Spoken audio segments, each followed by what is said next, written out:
Alright guys, Gemini back with another video, and in today's video we're going to be doing 10 awesome moments in the history of the Royal Rumble. Obviously the Royal Rumble's coming up in San Antonio and everyone's excited about the Royal Rumble.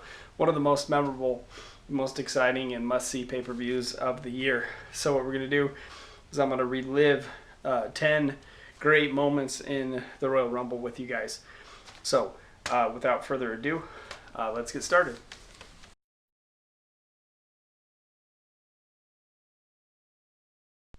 Okay, you guys saw the picture, and that moment right there was the 1995 Royal Rumble in St. Petersburg, Florida, in the Sun Dome. I believe that's where the Devil Rays played today.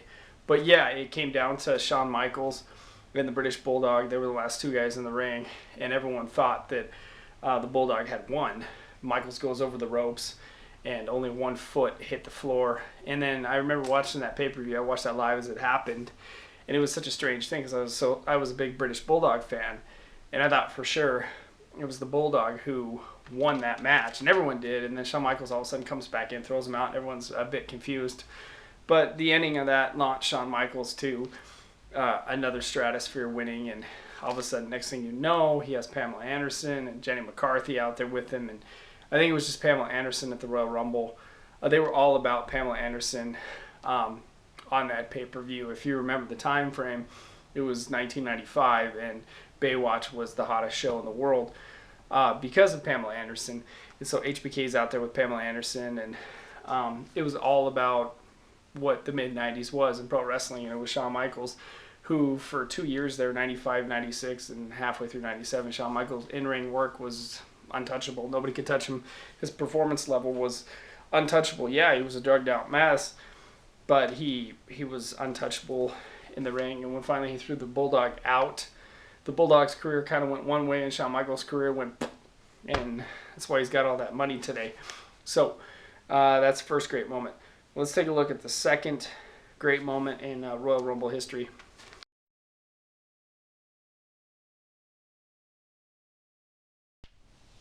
Okay, this next, you guys just saw the picture. That was Stone Cold Steve Austin in the 1998 Royal Rumble in San Jose, which I was fortunate enough to be in attendance that day for the 1998 Royal Rumble. It was such a cool spot because if you watched the 98 Rumble, everyone was looking for Austin throughout the day. He was the #1 guy that all the wrestlers in the Royal Rumble match were going to get.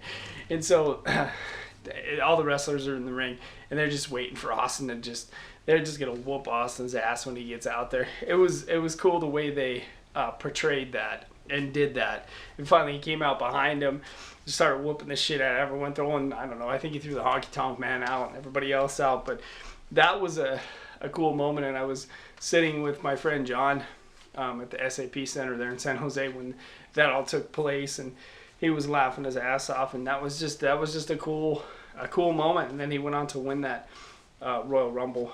All right, let's take a look at the next great moment.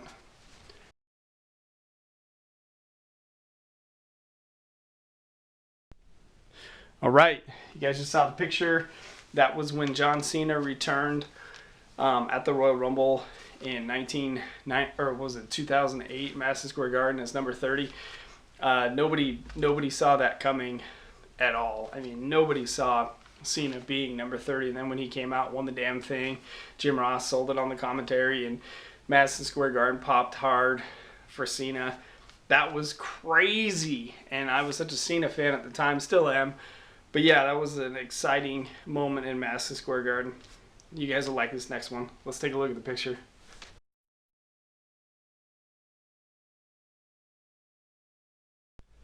All right, we're going old school on you right there. That was way back when the 1991 Royal Rumble in Miami, January 19th, 1991 in Miami. In the WWF title match that day was Sgt Slaughter versus the Ultimate Warrior for the belt. Warrior had been the champion for damn near a year, and Slaughter was the #1 bad guy in wrestling, the Iraqi sympathizer, because we were in the Gulf War and all that stuff was going on at the time. And everybody was sure that the Warrior was just going to whoop Slaughter's ass. The match starts. Warrior's kind of whooping Slaughter's ass, but Slaughter catches his wind, and he starts giving the Warrior a beating. And then next thing you know, Macho Man comes out with the scepter, destroys the Warrior on the head with the scepter, and Slaughter wins the belt. Literally that day in Miami when Slaughter won the world title, you could hear a pin drop in that arena because everyone was just shocked. Nobody could believe that Slaughter was a world champion. I mean, it was all part of the long-term plan to have Hogan win the belt at WrestleMania 7 and, you know, have ratings through the roof. The American hero Hogan defeats the Iraqi sympathizer Sgt Slaughter. But that day when Slaughter won the belt, that was a Royal Rumble moment for sure. Let's take a look at the next one.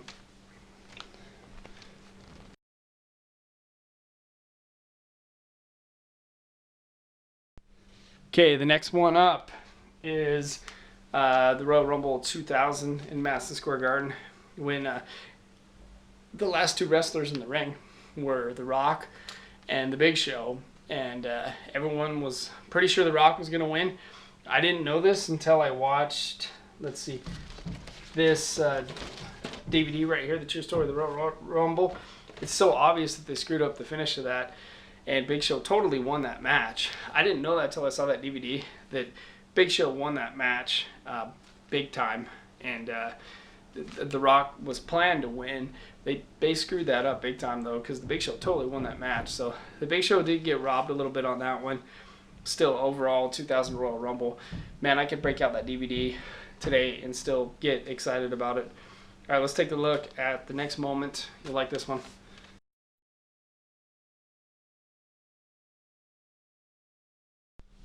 All right, you guys just saw a picture of Austin in the 2001 Royal Rumble. This was his third win. I'd say second legit because 97 was kind of BS when he got thrown out. And I guess that wasn't supposed to happen either. Austin was not supposed to be thrown out of the 97 Royal Rumble, according to Michael Hayes. So, yeah, Austin, 2001 Royal Rumble thrown out. Who did he throw out? It was Kane, I believe, at the end, and won it for the third time and went on. Him and The Rock went on to sell out Houston and just make WrestleMania 17, which I was lucky enough to be at. Just an unbelievable experience. You old schoolers will enjoy this next one.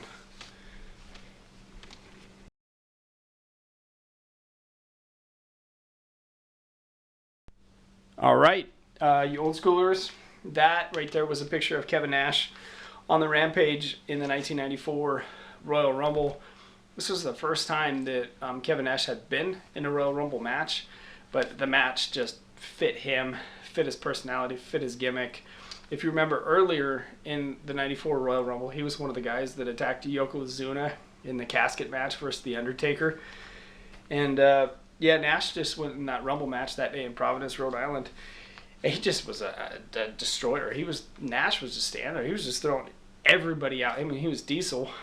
You know, he was a bad guy at the time. He hadn't become the babyface world champion that he would become in, November 94. This was January 94. He was just starting to get hot. But yeah, he was just throwing everyone out in the 94 Royal Rumble. It was a cool moment. He was just on the Rampage. All right, here we go with the next one. We're going to do something from the 94 Royal Rumble. Kind of an infamous moment. Let's take a look at the picture.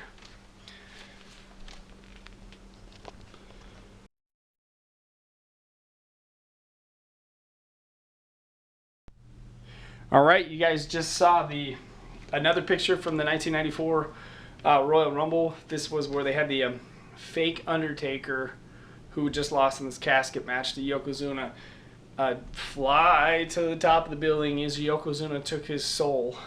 It was terrible. They had Marty Jannetty dressed up like the Undertaker, and they floated him to the top of the Providence Civic Center that day. I remember watching that on pay-per-view, and I was so pissed. I wanted the Undertaker to beat Yokozuna in the casket match so freaking bad. I was so passionate about who was the WWF champion at the time. I was so sick of Yokozuna being the champion. Which is, I wanted anybody but Yokozuna. I wanted the Undertaker to win that match so bad. And I felt like the WWF ripped off the fans that day a bit at the 1994 Royal Rumble. It was like, this is such a ripoff. It's such a stupid finish. And I was sitting next to my dad. I was only 14, watching this. People like, you calm down or we're not going to order these pay-per-views anymore. I was pissed when they floated the Undertaker up to the top. I was like, what is McMahon thinking on this one? All right, let's take a look at another moment from 2006.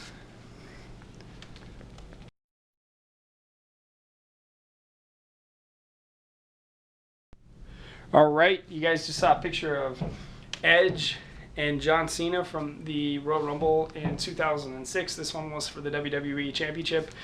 Edge and Cena had a year-long feud in 2006, which really elevated Edge to another stratosphere, and he went on to be a Hall of Famer and just iconic and legendary. And Edge is amazing. But yeah, that was 2006. That was when Cena beat Edge for the belt. That was really cool. It was in Miami. It was cool the way they did it. Edge was out there with Lita looking like a badass. Cena was just getting on a roll. It was fucking cool. And let's get to the last moment of 10 cool Royal Rumble moments. You'll like this one.